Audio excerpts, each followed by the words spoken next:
திராவிட முன்னேற்ற கழகம்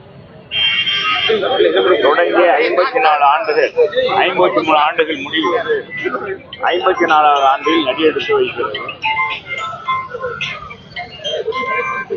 இந்த விழாவை சீரோடும் சிறப்போடும் தமிழ்நாடு முழுவதும் அனைத்து இந்திய அண்ணா திராவிட முன்னேற்ற கழகம் எங்கெங்கு கழக பிரிவு மாவட்டங்கள் இருக்கிறதோ அங்கே எல்லாம் இந்தியாவில் மட்டுமல்ல அந்தமான் நிக்கோபார் தீவு மற்றும் பல்வேறு நாடுகளில் இன்றைக்கு புரட்சித் தலைவர் புனித தலைவர் மக்களின் மனங்கவர்ந்த தலைவர் புரட்சித் தலைவர் உருவாக்கிய இந்த மாபெரும் இயக்கத்தின் 54வது ஆண்டை கொண்டாடுகின்ற வகையிலும் புரட்சித் தலைவர் அம்மாவுடைய புகழை கொண்டாடுகின்ற வகையிலும் இந்த இயக்கத்தை கட்டி காக்கின்ற புரட்சி தமிழர் எடப்பாடியார் அவர்களை காக்கின்ற வகையிலும் இன்றைக்கு இந்த நிகழ்ச்சி நடைபெற்றிருக்கிறது.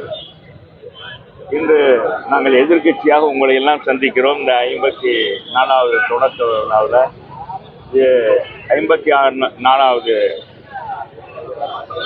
இறுதியில் உங்களை எல்லாம் ஆளுங்கட்சி என்ற தோரணை ஆளுங்கட்சி ஆக அண்ணா திராவிட முன்னேற்ற கழகம் கோட்டையில் அமைகின்ற கால சூழ்நிலையில் அடுத்து உங்களை எல்லாம் சந்திக்கின்ற வாய்ப்பு கிடைக்கும் என்பதை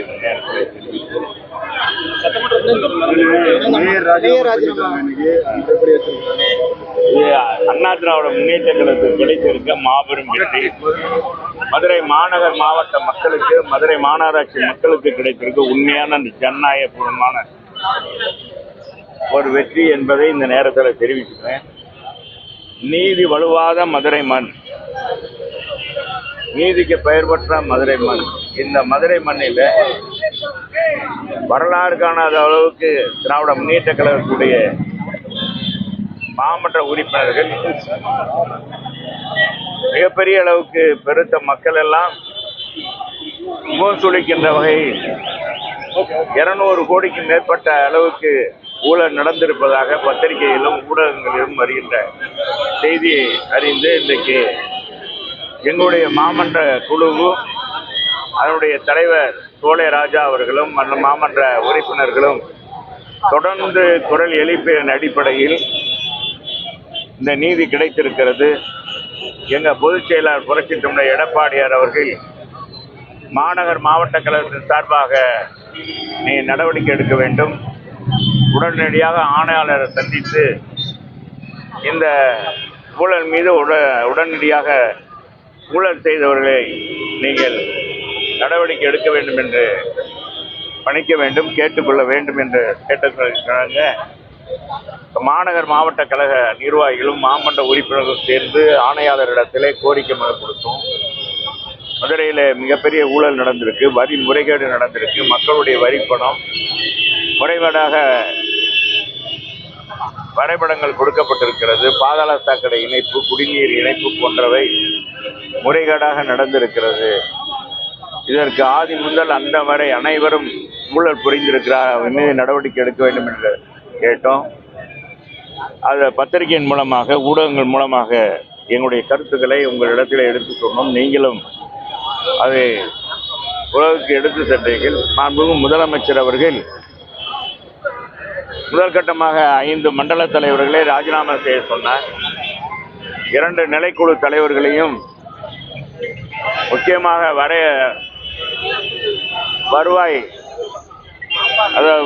வருவாய் பிரிவை சேர்ந்த அதனுடைய சேர்மன், வரி விதிப்பு குழு தலைவர், வரைபடம் கொடுக்கக்கூடிய நகர அமைப்பு குழுவின் தலைவர் இருவரும் ராஜினாமா செய்ய வேண்டும் என்று கேட்டுக்கொண்டார். அது உடனடியாக ராஜினாமா செய்யப்பட்டது. ஆனால் அதோடு பிரச்சனையை முடிக்கிற மாதிரி இருந்தது. பொதுச் செயலாளர் அவர்கள் நீங்கள் இதோடு விடக்கூடாது, அவங்க மீது நடவடிக்கை எடுக்க வேண்டும் என்று சொல்லி இது யார் யார் காரணமோ அதிகாரிகள் மத்தியிலும் தேர்ந்தெடுக்கப்பட்ட மாமன்ற குழுவினுடைய தலைவர்கள், சேர்மன்கள் மற்றும் மேயர் உள்பட அனைவருமே இதில் பங்கேற்றிருக்க வேண்டும். எனவே அவர் மீது நடவடிக்கை எடுக்க வேண்டும் சொல்லி ஒரு ஆர்ப்பாட்டத்தை பண்ண சொன்னாங்க. ஆர்ப்பாட்டம் பண்ண உடனேயே இந்த அத்தனை பேரும் ராஜினாமா பண்ணி அதோடு நடவடிக்கை எடுக்கப்பட்டிருக்கிறது. ஆணையாளர்கள் நடவடிக்கை எடுத்திருக்காங்க. இது காலதாமதமாக மேயர் அவர்களை இன்றைக்கு அந்த பதவியிலிருந்து நீக்கியிருக்கிறது திராவிட முன்னேற்ற கழகம் என்பதுதான் நிதர்சனமான உண்மை. ஆனால் தவறு செய்த மண்டல தலைவர்கள் மீதோ அவர்கள்லாம் ஜாமீனில் வந்துட்டாங்க, உரிய நடவடிக்கை எடுக்க வேண்டும் என்பதுதான் எங்களுடைய அண்ணா திராவிட முன்னேற்ற கழகத்துடைய வேண்டுகோளும் மதுரை மக்களுடைய வேண்டுகோளும் அதுதான். அவங்க பதவி ராஜினாமா மட்டும் செஞ்சா பத்தாது, அவங்களுடைய சொத்து மாநகராட்சி மாமன்ற உறுப்பினராக அவங்க சேரும்போது என்னென்ன எவ்வளவு சொத்து வைத்திருந்தார்களோ அந்த அதுக்கு மேல் சொத்து வைத்திருப்பவர்கள் பினாமி பேருக்கு இருப்பவர்கள்லாம் அதை பறிமுதல் செய்து மக்களுக்கு மதுரை மாநகராட்சி கொண்டு வர வேண்டும். மக்களுடைய வரிப்பணம் மக்களுக்காகத்தான் அது செலவழிக்கப்பட வேண்டும் என்பதுதான் அண்ணா திராவிட முன்னேற்ற கழகம் நோக்கம். புரட்சித் தலைவர் எம்ஜிஆர் அவர்கள் அண்ணா திராவிட முன்னேற்ற கழகம் தொடங்கியதே இந்த ஊழலை ஒழிப்பதற்கும் வாரிசு அரசியலை ஒழிப்பதற்கும். சாமானியர்கள் யாரும் அண்ணா திராவிட முன்னேற்ற கழக தலைமைக்கு வரலாம் என்பது அடிப்படையில் தான் தொடங்கினார். அந்த இயக்கம் இன்றைக்கு 54 ஆண்டுகளாக தன் பணியை செய்து கொண்டிருக்கு என்பதற்கு இது ஒரு எடுத்துக்காட்டு. அதிமுக தொடர்ந்து ஏதோ ஆதரவு கொடுத்துருக்காங்க, போராட்டத்தெல்லாம் தாவேக்கா குடியிருக்கு, அது நீங்களே பார்த்துருக்கீங்க. அவங்க நாங்கள் ஏற்கனவே நான் சொன்னது மாதிரி எங்கள் பொதுச் செயலாளர் சொன்னது மாதிரி பார்த்தீங்கன்னா எங்கள் பொதுச் செயலாளர் சொல்லியிருக்காரு, அவங்களாக வருகிறார்.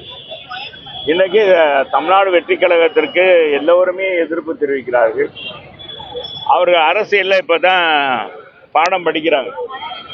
அவர் ரொம்ப தவறு செய்திருக்க இது எல்லாருமே சேர்ந்து அவர்களை இளைஞர்களாக சில இளைஞர்கள் இருக்கிறார்கள்.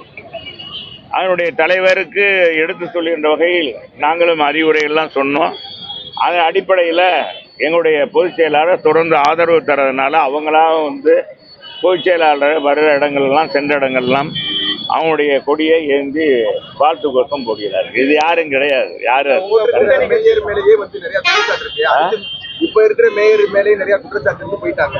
அடுத்த மேயரை நியமிப்பதில் 2 அமைச்சர்கள் நடுவில் கடுமையான போட்டி அதை எப்படி தரும்? அது எங்களுக்கு தெரியாது. அது என்ன போட்டின்னு எங்களை பொறுத்த அளவுக்கு நியாயமானவர்கள் நேர்மையானவர்கள். இங்கே இனி இன்னொரு ஊழலுக்கு திமுக இப்பவே மதுரையே கலங்கி போச்சு. திமுக என்றாலே ஊழல் கட்சி என்பதற்கு உறுதியாகி போய்விடும். மதுரையே மாநகராட்சியே இன்னைக்கு கதி கலங்கி போய்விட்டது. மதுரை மக்கள் இன்றைக்கு திமுகவை புறந்தள்ளி விட்டார்கள். 2 அமைச்சர்கள் இன்னைக்கு ஒண்ணுமே செய்யல. நேற்று பார்த்தீங்கன்னா சட்டமன்றத்தில் அவர் சிரிச்சுக்கிட்டே பதில் சொல்றாரு. மூர்த்தியை வந்து பார்த்தாராம் பாலம். இந்த பாலம் எங்க காலத்திலேயே வரைபடம் போடப்பட்டு நிதி ஒதுக்கப்பட்டு எங்க அம்மா காலத்துல 2012 அறிவிக்கப்பட்டு அப்பவே 120 கோடி ரூபாய் ஒதுக்கப்பட்டது. அப்புறம் எங்க பொதுச் செயலாளர் 164 கோடி ரூபாய், அப்புறம் 170 கோடி ரூபாய். இந்த வரைபடங்கள் டிபிஆர் தயார் பண்ணதெல்லாம் எங்க காலத்துல அதே தான். எங்க காலத்திலே எல்லாமே அந்த பேசி முடிக்கப்பட்டு விட்டது. ஒன்று நார்த்து கேட்டு கோபாலகிருஷ்ணன் உரிமையாளர் அவர் தான் காலதாமதப்படுத்தார் நீதிமன்றத்தில். அந்த நீதிமன்றத்தை வழக்கம் முடிவு தருவாயில் சட்டமன்ற தேர்தல் அறிவிக்கப்பட்டு விட்டது. எனவே தான் நாங்கள் பூமி பூஜை போடலையே ஒழிய மதுரைக்குன்னு அவங்க எதுவுமே செய்யலை. நேற்று அமைச்சர் சொல்றாரு, மாண்புமிகு பொதுப்பணி மற்றும் நெடுஞ்சாலைத்துறை அமைச்சர் அவர்கள் 10 ஆண்டுகளுடைய மக்களுடைய துன்பத்தை போக்குறதுக்கு நாங்கள் எடுத்திருக்க நடவடிக்கை. 10 ஆண்டுகள் நாங்கள் சும்மா இல்லை. மதுரைக்கு இன்னைக்கு மதுரையினுடைய அளவுக்கு மதுரையை பெருமைப்படுகின்ற அளவுக்கு இன்னைக்கு இருக்கிறதுனா திட்டங்களை கொண்டு வந்து செயல்படுத்தியது இங்க இருக்கிற அண்ணா திராவிட முன்னேற்ற கழகத்தின் சட்டமன்ற உறுப்பினர்கள், அமைச்சர்கள். அதே மாதிரி எங்க பொதுச் செயலாளர் நிதி கொடுத்த உதவியவர் பொதுச் செயலாளர். 8000 கோடிக்கு பணிகள் நடந்திருக்கிறது. இவங்களை மாதிரி சும்மா வாய்ப்பு பந்தல் போடுறதில்லை. நாங்கள் வாய்ப்பந்தலே போடலை. நாங்கள் எல்லாமே களமாடி இருக்கோம். இதுக்கு அத்தாச்சி முல்லை பெரியார் அணை இங்கே 10 பாலங்கள் கட்டியிருக்கோம். இந்த 2 பாலத்துக்கும் நான் இதை கூட நேற்று என்னன்னா துணை கேள்வினால மறு கேள்வி நான் கேட்க முடியாம போச்சு. அவரா அதை பந்தல் போட்டு அவரே பேச ஆரம்பிச்சுட்டார், புகழ்வாழ்வைத்த ஆரம்பிச்சுட்டார். அதுக்கு துணை கேள்வி இருந்திருந்ததுன்னா, நான் கேள்வி கேட்டு அது வந்திருந்ததுன்னா, துணை கேள்வி வந்திருந்தா அங்கேயே நான் சொல்லியிருப்பேன். திமுக ஆட்சிக்கு இந்த 4.25 ஆண்டுகள்ல என்ன செஞ்சீங்க? ஒண்ணுமே செய்யல. இது நாங்க எங்க காலத்துல கொண்டு வரப்பட்ட பாலம், நாங்க ஒதுக்கிய நிதி அப்படின்றத நான் விழாவாரியாக அதை எடுத்து சொல்லியிருப்பேன். எனக்கு அந்த வாய்ப்பு மறுக்கப்பட்டதுனால நான் அப்பவும் சொன்னேன், அது இல்லை நீ அப்படின்னு. ரெண்டாவது நான் எங்கேயோ போய் பங்களா கட்டி அங்கே இருக்கேன், அங்கே இல்லை. 1.5 வருஷம் ஆச்சு இந்த பணி பாலம் தொடங்கி. 1.5 வருஷமா இங்கே வீட்டுக்கு போக முடியல, சேரும் சகதியமா இருக்கு. அதனால அங்கே தோட்டத்தில் போய் அங்கே போய் இருக்கோம். அங்கே ஒன்றும் பெரிய இது இல்லை, நீ யார் வேணாலும் போய் பார்க்கலாம். அவரே அமைச்சரே கூட நேரடியாக பாதை கூட போட விட மாட்டேன்றாங்க, ரோடு கூட போட விட மாட்டேன்றார் இந்த வணிகவரித்துறை அமைச்சர். மாவட்ட ஆட்சித்தலைவர் முறையாக 100 ஆண்டுகள் இருந்த பழமையான வண்டிப்பாதையவே போட விட மாட்டேன்றாங்க. ஆக எவ்வளவு காழ்ப்புணர்ச்சியோடு திமுக இருக்கிறது என்பதற்கு எடுத்துக்காட்டு. மதுரைக்கு எதையும் எந்த காலத்திலும் திமுக ஒழுங்காக செஞ்சது கிடையாது. இப்போ இந்த முல்லை பெரியார் கூட்டுக்குடியினர் பார்த்தீங்கன்னா பாதாள சாக்கடை எல்லாமே குண்டும் குழியுமா இருக்கு. இதைத்தான் மதுரை மக்களுடைய உணர்வுகளை தான் நான் பிரதிபலித்தேன். எனக்கு தனிப்பட்ட முறையில் இந்த ஆட்சியை குறை சொல்லணும்னா எனக்கு ஒன்றும் இது இல்லை. மதுரையில் மக்கள் படுற கஷ்டங்களை துன்பங்களை இந்த இப்போ பாருங்க, மழை பெஞ்சது எவ்வளோ பாருங்க, நம்ம எவ்வளோ கஷ்டப்படுறோம் துன்பப்படுறோம். எங்கேயும் வேலைக்கு போக முடியல, மதுரை மக்கள் எங்கேயும் போக முடியல, பள்ளிக்கூடத்துக்கு கொண்டு போக முடியல. பிள்ளைகளை பார்த்தீங்கன்னா பூரா யூனிஃபார்ம் பூரா அழுக்காயிருது. இதைத்தான் எடுத்து சொன்னேன். பாருங்க மதுரையில் இது இந்த திமுக ஊழல்வாதிகள் அப்படின்றதுக்கு ஒரு எடுத்துக்காட்டு. மற்றொன்னு பாருங்க, இவ்வளவு நடந்தேறியும் கூட 71வது வார்டு மாமன்ற உறுப்பினர் அம்மதாவுடைய வீட்டுக்காரர் தவமணி, அவர் பகுதி செயலாளர். அவரு அந்த நகர அங்க இருக்க குடியிருப்பு நலசங்கத்திட்ட ஒரு குறிப்பிட்ட அமௌண்ட் கேட்கிறாரு. அது அவங்களால பிரட்டி கொடுக்க முடியல, அவங்களே வாக்குமூலம் கொடுத்தது.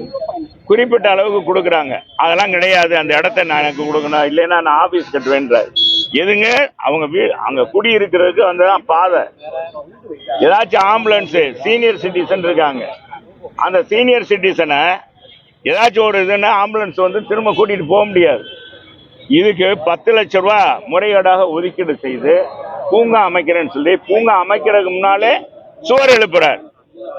அதை என்கிட்ட சொன்னாங்க, நானா போகல, நான் சொல்லித்தான் நான் போனேன், வந்து கேட்டுக்கொண்டுங்க போனேன். போனால் உண்மையிலே அது பக்கத்திலே ஒரு பார்க் இருக்கு, ஆனால் அது முறைகேடாக இவர் செஞ்சிருக்காரு என்பதற்கு சான்று. எங்க முன்னாலே அவர் கூட தகராறு பண்றார். மாநகராட்சி ஆணையாளரோட ஒருமையில பேசுறார்.